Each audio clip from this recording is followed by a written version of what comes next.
கை கால் எரிச்சல்ல, இந்த மூட்டுக்கு இடுப்பு வலி எல்லாம் இருக்கும். அதெல்லாம் ஒன்றும் இல்லை, நல்லா பழைய மாதிரி இருக்குங்க. பழைய மாதிரி இருக்கு. உடம்பு இப்போ ஒரு ஆள் வேலை செய்கிற ஒரு ஆள் வேலை செய்யும்போது வந்து அசதியாக இருக்கும். இப்போ 2 ஆள் வேலையை நான் ஒரே ஆள் செஞ்சிடறேன். Okay okay.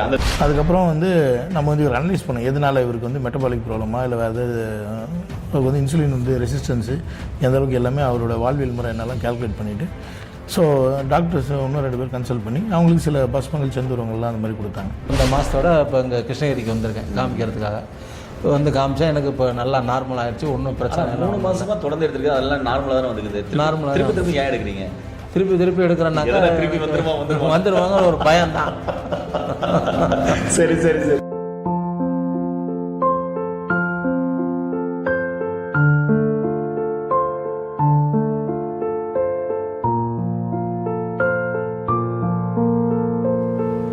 சக்கரை நோயால் கஷ்டப்பட்டாரு, ஆனால் இன்னைக்கு சக்கரை நோயிலிருந்து மீண்டும் வந்திருக்காரு. எப்படி சாத்தியமாச்சு?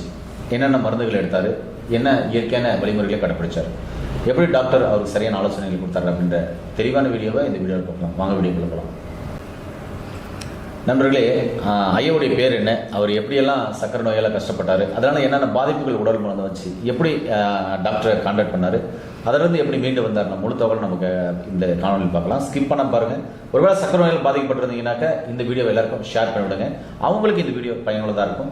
உண்மையாகவே சரியான மருந்துகளும் உணவியல் முறை வாழ்வியல் முறை மாற்றினாக்க சக்கரை நோய்க்கு மட்டும் இல்லைங்க, எல்லா நோயிலிருந்தும் படிப்படியாக நம்ம கண்டிப்பாகவே ரிவர்ஸ் பண்ண முடியும் அப்படின்ற ஒரு அற்புதமான தகவலை இந்த இடத்துல நாங்கள் உங்கள் இடத்துல முன்வைக்கிறேன். ஐயா வணக்கம். ஐயா வணக்கம். ஐயா உங்கள் பேருங்க? ஐயா என் பேர் வந்து மதியழகன். மதியழகன் சார், எந்த ஊர்லேருந்து வரீங்க? நான் வந்து தஞ்சாவூர்லேருந்து வரேன். தஞ்சாவூர்லேருந்து வரீங்க. ஐயா உங்களுக்கு எப்படி சக்கரை நோய் இருந்ததை கண்டுபிடிக்கப்பட்டது? சக்கரை நோய் வந்து எனக்கு வந்து கால் எரிச்சல் இருந்தது. கால் எரிச்சல், கால் கிடுக்கலெல்லாம் புண்ணு இருந்தது.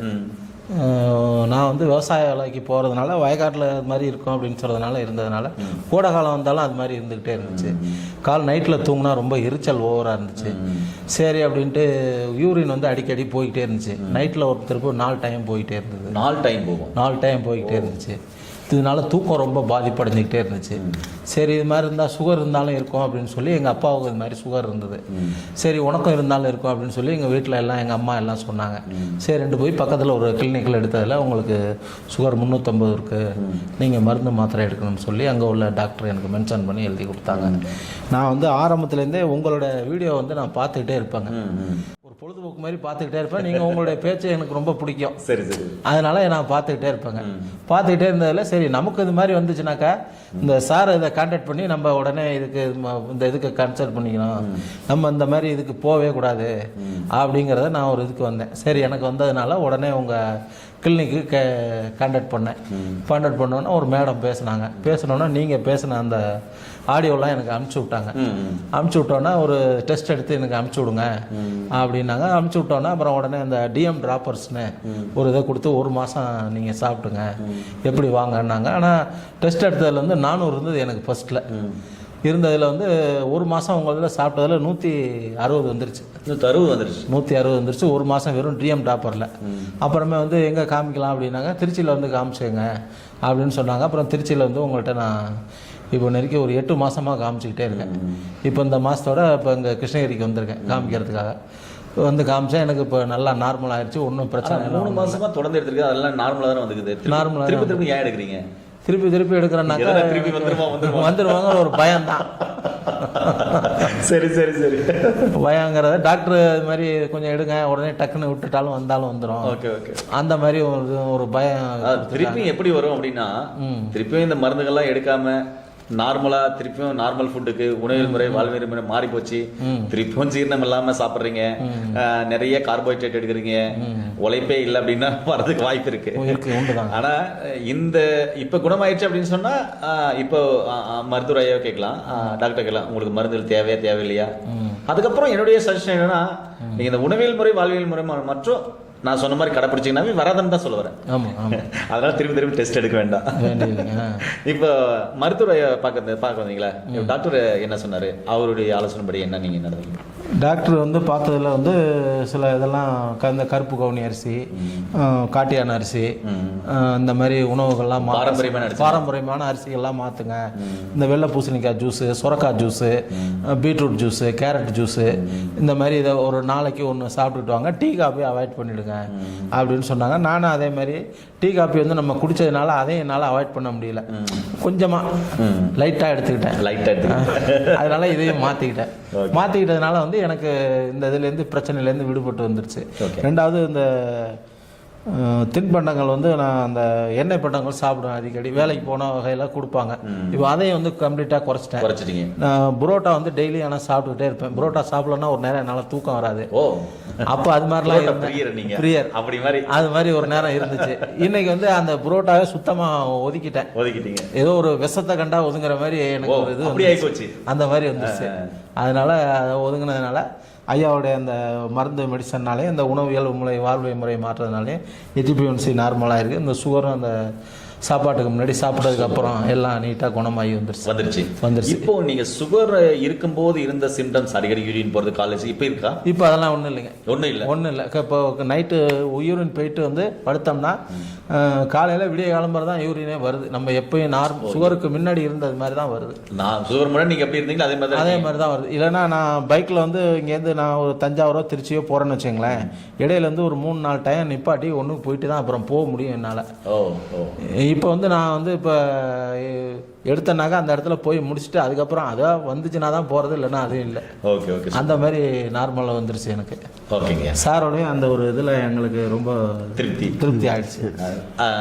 டாக்டர் வணக்கம். சார், இப்போ இந்த பேஷண்ட் வந்து நீங்கள் உங்ககிட்ட வரும்போது கிட்டத்தட்ட 300க்கு மேலே இருந்து 400 இருந்தது. நிறைய டாக்டர்ஸ் பார்த்தாங்க, அங்கே மருந்து மாத்திரைகள் சாப்பிட்டாங்கன்னு சொன்னீங்க.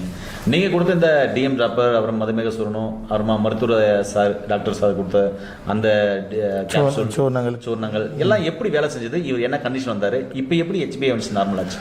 ஐயா, இப்போ இவர் வரும்போது நம்மளுக்கு ஒரு 8 மாதத்துக்கு முன்னாடி வந்தார்.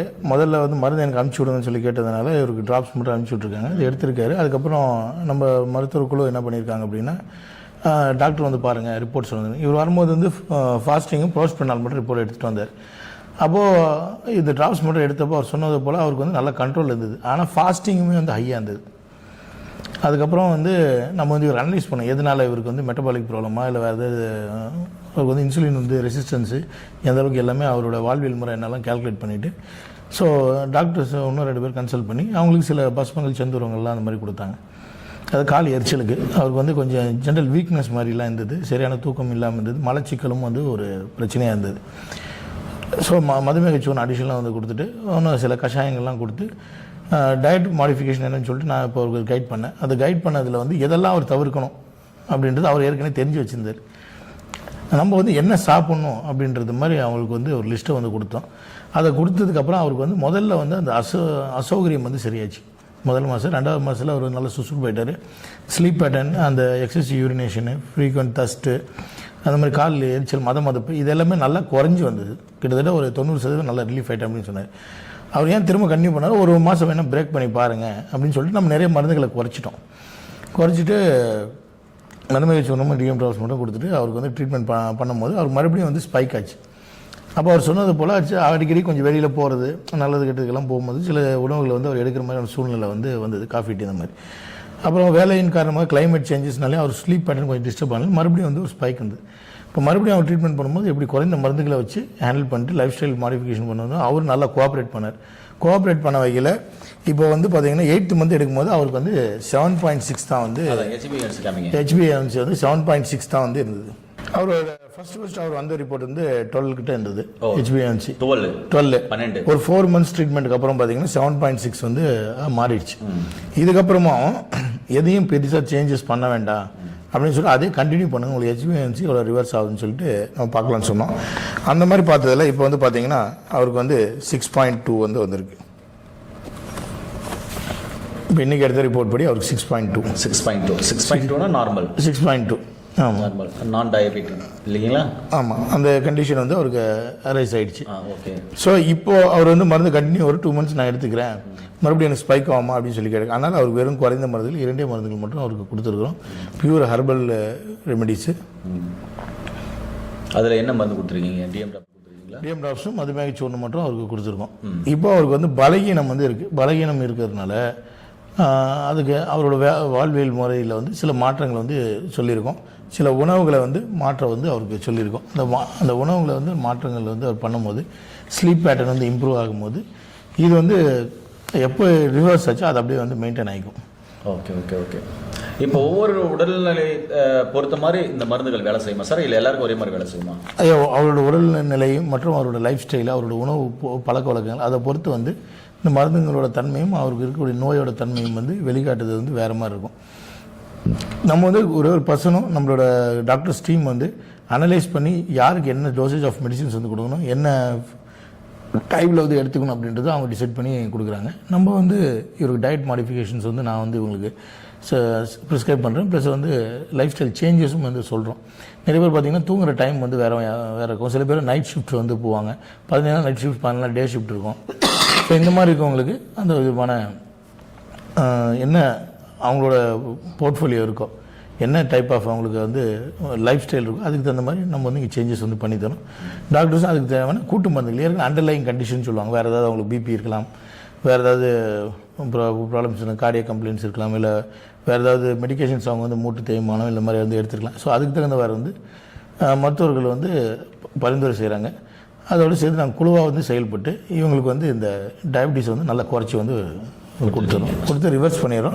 அதுக்கப்புறம் இந்த ரிவர்ஸ் பண்ணதுக்கப்புறமும் இவங்க இந்த லைஃப் ஸ்டைலை வந்து கரெக்டாக ஃபாலோ பண்ணணும். இப்போ இவங்களுக்குன்னு என்ன ஃபுட்டு எந்த சிஸ்டம் செட் பண்ணி கொடுத்துருக்குமோ அதை அவங்க லைஃப் லாங் அதை ஃபாலோ பண்ணிக்கணும். பெருசாக வந்து மருந்து மாத்திரைகள் வந்து இது தேவையில்லை. ஆனால் எவ்ரி 3 months ஒன்ஸ் வந்து அவங்க செக் பண்ணிக்கணும், ரிவ்யூ பண்ணிக்கணும். 6 months வந்து டாக்டர் விசிட் பண்ணணும். விசிட் பண்ணி ஃபாலோஅப்பில் இருக்கிற வரைக்கும் இது வந்து திரும்ப வந்து பெருசாக அவங்களுக்கு எந்த பாதிப்பும் வந்து ஏற்படாது. நல்ல ஆரோக்கியமாக எந்த வித பிரச்சனைகள் இல்லாமல் அவங்க வந்து ட்ராவல் பண்ணலாம். Super sir. நீங்கள் சொல்லுங்கள், நிறைய பேர் பார்த்தீங்கன்னா சுகர்னால் பாதிக்கப்பட்டிருக்காங்க. சுகர்னால் 1 வருஷம் 2 வருஷம் 5 வருஷம் 10 வருஷம் 15 வருஷம் 20 வருஷம் மருந்து மாத்திரைகள் சாப்பிட்றாங்க, சூர்ண சுண்ணங்கள் சாப்பிட்றாங்க, இல்லை பார்த்தீங்கன்னாக்கா நிறைய மருந்துகள் எடுக்கிறாங்க. அப்பயும் அவங்க குணமாகலை, கண்ட்ரோலில் தான் மருந்து சாப்பிட்ற வரைக்கும் கண்ட்ரோலாக இருக்குது. மருந்து விட்டால் திருப்பியும் நிறைய சுகர் அதிகமாகிடுது அப்படின்னுலாம் சொல்கிறாங்க இல்லையா? அவங்களுக்கு உங்களுடைய சார்பாக என்ன சொல்ல வரீங்க?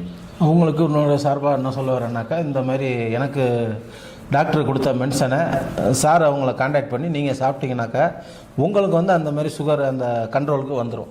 ஓகே, அது நார்மலுக்கு வந்துடும்ன்றீங்க? நார்மலுக்கு வந்துடும். ஓகே. இப்போ நான் வந்து எனக்கு வந்து பயமுறுத்துனாங்க சில பேர், நீ பாட்டில் நாட்டு மருந்தில் போனீங்கன்னாக்கா ஏதாச்சும் பிரச்சனை வரும், போகும் வரும், நீ ஏன் அதுக்கு போகிற, இங்கிலீஷ் மருந்துக்கே போனாங்க. நான் துணிச்சலாக தான் அது மாதிரி வந்தேன், என்ன தான் பார்ப்போம் அப்படிங்கிறது மாதிரி வந்தேன். எனக்கு நார்மல் ஆகிடுச்சு, நல்லா குணம் ஆகிடுச்சு, உடம்பு ஒன்றும் பிரச்சனை இல்லை, நல்லா இருக்குங்க. நல்ல தூக்கம் வருது, யூரின்லாம் கம்மியாக இருக்குது, கை கால் எரிச்சல்ல, இந்த மூட்டுக்கு இடுப்பு வலி எல்லாம் இருக்கும், அதெல்லாம் ஒன்றும் இல்லை, நல்ல பழைய மாதிரி இருக்குங்க. பழைய மாதிரி இருக்கு உடம்பு. இப்போ ஒரு ஆள் வேலை செய்கிற ஒரு ஆள் வேலை செய்யும்போது வந்து அசதியாக இருக்கும். இப்போ 2 ஆள் வேலையை நான் ஒரே ஆள் செஞ்சிடறேன். ஓகே ஓகே, அந்த தெம்பு வந்துருச்சு. அது வந்துருச்சு. ரொம்ப நன்றி. வந்துருச்சு. சாப்பாடெல்லாம் நல்லா பசி நல்லா வருது, நல்லா டயத்துக்கு நல்லா சாப்பிட்றேங்க. ஆனால் சார் சொன்ன மாதிரி அந்த சாப்பாடை தான் கடைபிடிச்சிக்கிட்டு இருக்காங்க. அதுக்கு கொஞ்சம் மத்தியானம் ஒரு டைம் தான் அந்த காய்கறியோட சாப்பாடு சொன்னாங்க. காலையில் ஒரு டைம் நீங்கள் ஏதோ கோதுமை சப்பாத்தி ஏதோ வாரத்தில் 2 திருப்பு எடுத்துக்கோங்க. அப்புறம் நைட்டு வந்து கருப்பு கவுனி அரிசி இது மாதிரி எடுத்துக்கோங்க அப்படின்னா நான் அதே மாதிரி அதை ஃபாலோ பண்ணி சாப்பிட்டுட்ருக்கேங்க. இது மாதிரி சாப்பிட்டாங்க நம்ம மருந்து மாத்திரைலேருந்து வெளியில் வந்துடலாம். இல்லைன்னா நம்ம மருந்து மாத்திரை சாப்பிட்டுக்கிட்டு கிடக்க வேண்டியதான் சாப்பிட்றோம். நேயர்களே, இந்த பதிவு உங்களுக்கு முழுசாக கேட்டிருப்பீங்க. இது ஒரு விழிப்புணர்வு பதிவு தான். இது மாதிரி பார்த்தீங்கன்னா சக்கரை நோயால் குணமான பிஃபோர் ஆஃப்டர் ரிப்போர்ட், HbA1c குணமான பிஃபோர் ஆஃப்டர் ரிப்போர்ட் எக்கச்சக்கமாக இருக்குது. அதே மாதிரி சிகடி பேஷண்ட் கிட்னி ஃபெயிலியர் குணமான பிஃபோர் ஆஃப்டர் ரிப்போர்ட்டு, அதே மாதிரி கிரியேட்டின் யூரியா நார்மலான ரிப்போர்ட்டு, EGFR லெவல் இன்க்ரீஸ் ஆகி நார்மலான ரிப்போர்ட்டும் நம்ம நிறைய காமிச்சிருப்போம். Heart block before after report நம்ம காமிச்சிருப்போம். ஸ்ட்ரோக் வந்த பிஃபோர் ஆஃப்டர் MRI ரிப்போர்ட் நம்ம காமிச்சிருப்போம். நிறைய பார்த்தீங்கன்னாக்கா தைராய்டு ரிப்போர்ட் குணமான ரிப்போர்ட்கள், TSH எல்லாம் நார்மலான ரிப்போர்ட் நிறைய காமிச்சிருப்போம். அதே மாதிரி பித்தப்பைக்கல் குணமான பிஃபோர் ஆஃப்டர் ரிப்போர்ட்டு, கிட்னிக்கல் குணமான பிஃபோர் ஆஃப்டர் ரிப்போர்ட்டு, ஃபைப்ராய்டு குணமான பிஃபோர் ஆஃப்டர் ரிப்போர்ட்டு, அதே மாதிரி லிவர் பிரச்சனை குணமான பிஃபோர் ஆஃப்டர் ரிப்போர்ட்டு, அதுக்கப்புறம் TGL அதாவது உடலில் கெட்ட கொழுப்பு நிறைய ஏற்பட்டு இல்லைங்க, அதுவும் பண்ணியிருக்கீங்களா சார்? இப்போ ரிவர்ஸ் பண்ணியிருக்கோம். நிறைய பண்ணியிருக்கேன். ட்ரைக்ளிசரைட்ஸ் ஹையாக இருக்குது, ட்ரைக்ளிசரைட்ஸ் வந்து ரிவர்ஸ் பண்ணி நிறைய ரிப்போர்ட்டுகள் வந்து இங்கே மலை மாதிரி குமிச்சு வச்சுருக்காங்க. ஏன் அப்படின்னு சொன்னால் ஒவ்வொரு பேஷண்ட்டையும் வந்து அந்தளவுக்கு கேர் பண்ணி பார்க்குறாங்க. உங்களுக்கும் இது மாதிரி ஏதாவது ஒரு பிரச்சனைகள் இருந்தால் கண்டிப்பாகவே கீழே போட்ட நம்பர் கால் பண்ணிட்டு படித்த பட்டதாரி மருத்துவர் மூலம் அவர் கொடுக்குற ஆலோசனையும் அவர் கொடுக்குற மருந்து மாத்திரைகளையும் உணவியல் முறை வாழ்வியல் முறை கண்டிப்பாக மாற்றி பாருங்கள். நீங்களும் எல்லா நோயிலிருந்தும் கண்டிப்பாக படிப்படியாக ரிவர்ஸ் ஆகி நார்மல் லைஃப் கண்டிப்பாக வாழ முடியும், ஹெல்த்தாக இருக்க முடியும். இந்த வீடியோ பிடிச்சிருக்குன்னு நினைக்கிறேன். முடிஞ்சவங்களுக்கு எல்லாருக்கும் ஷேர் பண்ணுவாங்க. மீண்டும் இன்னொரு அருமையான பதவிக்கு உங்களை சந்திக்கும் வரை உங்களிடம் விடைபெறுவது குடும்பத்தில் ஒருவனாக உங்கள் அன்பு சொன்னாரிதாஸ். நன்றி, வணக்கம். வணக்கம்.